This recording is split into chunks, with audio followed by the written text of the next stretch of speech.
আমার শ্বশুর বেঁচে নাই, তবে শাশুড়ি জীবিত আছে। আল্লাহর নবী বললেন, তোমার শাশুড়িকে আমার কাছে ডেকে আনো। যখন ডেকে আনার কথা বলা হয়েছে, মহিলা চলে গেল। শাশুড়িকে যখন ডেকে আনতে যাচ্ছে, কিতাবের মধ্যে এসেছে শাশুড়িকে ডেকে আনার পরে যখন সামনে হাজির করা হয়েছে, আল্লাহর নবী বললেন, ও মহিলা, তোমার বাচ্চা তোমার সাথে কেমন আচরণ করত? আল্লাহর নবী বললেন, মহিলা, তোমার বাচ্চার আচরণ ছিল কেমন? তখন বললেন, ইয়া রাসূলুল্লাহ, ইয়া হাবিবাল্লাহ, আমার বাচ্চা এলাকায় 10 জন দানশীল ব্যক্তির মধ্যে আমার ছেলে হলো একজন। আল্লাহর নবী বললেন, ও কথা আমি জিজ্ঞাসা করি নাই, তোমার বাচ্চা তোমার সাথে কেমন আচরণ করত গো? তখন মহিলা কেঁদে উঠে বলছেন, ইয়া রাসূলুল্লাহ, খুব জঘন্য ব্যবহার করত, খুব খারাপ ব্যবহার করত। আল্লাহর নবী বললেন, ও বাবা আলী, জলদি করে যাও না, চলি, কিছু শুষ্ক কাঠ আনো। আল্লাহর নবীর সামনে দাঁড়িয়ে মা জননী বলছেন, ইয়া রাসূলুল্লাহ, কাঠ নিয়ে কি করবেন? বলছে, কাঠটাকে সাজিয়ে দেয়া হবে, আগুন দাউ দাউ করে জ্বলবে, তোমার ছেলেকে আগুনে নিক্ষেপ করা হবে। তখন মা জননী ডুগরে কেঁদে উঠে বলছেন, ইয়া রাসূলুল্লাহ, ইয়া হাবিবাল্লাহ, আমি মা বাচ্চার জন্য জীবন দিতে রাজি আছি, কিন্তু আমার বাচ্চাকে আমি আগুনে ফেলতে দেব না। একবার জোরে বলুন সুবহানাল্লাহ। কেন সুবহানাল্লাহ? এটাই মা বলছে, বাচ্চাকে আমি আগুনে ফেলতে দেবো না, প্রয়োজনে বাচ্চার জন্য আমি জীবন দেবো। হসপিটালের বেডে মা শুয়ে আছেন, বাচ্চা প্রস্রাব করেছেন, বাচ্চা কাঁদছে, যখন কাঁদে না তখন মা যদি সেন্স থাকে দেখবেন বাচ্চার দিকে ঘুরে ঘুরে শুধু তাকিয়ে দেখে। ডাক্তার যদি বলে কাঁদছে না, মনে হয় মরা হয়েছে, 10 মাস 10 দিন গর্ভে রাখার যে কষ্ট, ওই কষ্ট থেকে আরো কষ্ট বেড়ে যায়। আর বাচ্চাটা যেই কেঁদে ফেলে, আর কান্নার সাথে সাথে 10 মাস 10 দিন গর্ভে থাকার কষ্ট, মা কয়েক মুহূর্তের মধ্যেই সে কষ্ট ভুলে যায়। কথা ঠিক কি না? আর সেই ছেলে আস্তে আস্তে বড় হচ্ছে, মা যদি ডাক্তার বলে রক্ত লাগবে, ডাক্তার হসপিটালের বেডে মা শুয়ে শুয়ে বলছেন, ডাক্তার বাবু কোন হাত থেকে নেবেন, ডান হাত না বাম হাত? অথচ একটা মা বাচ্চা প্রসব করলে তার যে রক্ত ক্ষয় হয়, আরো রক্তের প্রয়োজন, বাঁচার আশা থাকে না, কিন্তু তারপরেও মা বলছে কোন হাত থেকে নেবে। আর এদিকে সেই ছেলে আস্তে আস্তে টুকটুক করে বড় হলো, 2 তলা বাড়ি করলো, বারান্দায় পাঁচিল দিয়ে ঘিরে নিল, পিতা মাতার মুখ দেখবে না। কথা বাস্তব কি বাস্তব নয়?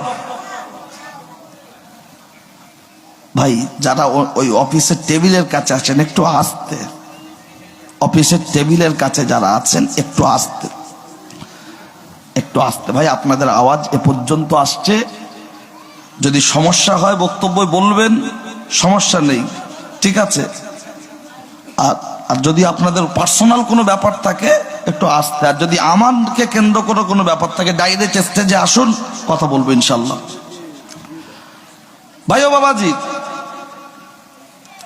আমি ওই যে কথাটা বলছি খেয়াল করে দেখুন, তাহলে যে মা তিল তিল তিল তিল তিল তিল করে বাচ্চাকে গড়ে বড় করলো, সেই মায়ের মুখ দেখবে না বলে এমন একটা টাইমে ঘিরে দিচ্ছে, অথচ বলছে ওর মুখ দেখলেই দিনটা বেকার হয়ে যাবে।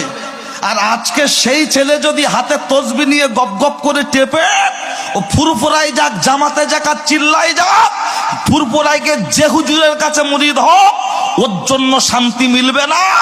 ও অপমানিত হবে, লাঞ্ছিত হবে, বঞ্চিত হবে। অবশ্যই কিতাব থেকে তা আমি আপনার মাঝে উপস্থাপন করব ইনশাআল্লাহ। আজকের উচিত কথা সমাজে বলার মতো বক্তার সংখ্যাও খুব কম, আর কথাগুলো শুনে হজম করার মতো শ্রোতার সংখ্যাটাও কম। আল হাক্কু মুররুন, হক কথা মানুষের তিতো লাগে। আমি কেন বলি, আমাদের মতো বক্তাদেরকে আল্লাহ হাসরের ময়দানে বোবা শয়তান করে তুলবেন। আমরা টাকাটা গুনে নেব, 500 টাকা কম হলে কিয়ামতে বুঝে নেওয়ার হুমকি দেবো, আর বক্তব্য করার সময় ক্যান্সার রোগীর শুধু ভিটামিন দেবো, খাও। ওর তো দরকার কেমো দেওয়া, কিন্তু তখন দিচ্ছে ভিটামিন, কারণ যাতে রুগীটা আমার কাছে এখন দেখায়। এই টেন্ডেন্সি বক্তাদের ভিতরে দেখবেন। এই আমি মারা গেলে আমাদের মতো বক্তা জাহান্নামীদের কাতারে, আর এই ঘোলার আপনার কারিগর পাড়ার মানুষ জান্নাতে যাদের, এই দেখ সেই 15,000 টাকা ভিজিট ছিল, হুজুর ধরা পড়েছে। তার কারণ আমরা ঝোঁক বুঝে কোপ মারি যাতে আবারও জলসার দাওয়াতটা হয়। আর যে বক্তা এই টেন্ডেন্সিটা না ছাড়তে পারবে, তার দ্বারাই গাড়ি হবে, বাড়ি হবে, দাওয়াত ভর্তি হবে, কিন্তু সমাজ উপকৃত হবে না। ওই থামস আপ খাওয়ার মতো হবে, খেয়ে একবার ঢেকুর উঠে যাবে, বলে কি হচ্ছে টাকা শোধ। তো এখান থেকে উঠবে আর দুটো গজল শুনবে আর বলবে টাকা শোধ, বাড়ি যাওয়ার মতো কিছু থাকবে না। ও ছেলেরা, ও নওজোয়ান যুবকেরা, আমি আপনার মাঝে যে কথা বলছিলাম খেয়াল করুন, লক্ষ্য করলে দেখতে পাওয়া যায় ওই জায়গায় দাঁড়িয়ে আল্লাহর নবীর সামনে মা কি বললেন, আমার বাচ্চার জন্য আমি জীবন দেব। আর অতি বাস্তব কথা, এখন তো বাচ্চাদের পরানো হচ্ছে প্যাম্পার্স। কেন? যাতে পেশাব করুক আর পায়খানা করুক যেন গুডাউনে থাকে। কিন্তু আমরা যখন মানুষ হয়েছি গুডাউন নয়, এখন প্রত্যেকটা বাড়িতে খাট, খুব গরিব হলে তক্তাবোস, ঠান্ডার অতটা চাপ নাই। কিন্তু 30 বছর আগে যে মুরব্বীরা বসে আছে ওনারা ইয়াং, বাড়ি ছিল টালি বা টিনের, আর মাটি মেজে, যথেষ্ট ঠান্ডা, 4-5টা ব্ল্যাঙ্কেট ছিল না, কোন রকম জীবনযাপন। ডান দিকে পেশাব করেছি, মা তুলে বাম দিকে শুইয়েছে, বাম দিকে পেশাব করেছি, মা বুকের উপরে শুইয়েছে। মা নিজে পেশাবের উপরে থেকে সেই বাচ্চাকে মানুষ করলো, আর সেই বাচ্চা আজকের বড় হয়ে বলছে তোমার দেখা নয় রে, তোমার দেখা নয়। আজকে অধিক চলছে। আর লক্ষ্য করলে দেখতে পাওয়া যায়, ও ছেলেরা, ও নওজোয়ান যুবকেরা, আর 3 বছরের বাচ্চা বাপ কোলে নিয়ে নাচাচ্চার বলছে তুই বড় হলে ভাত দিবি তো।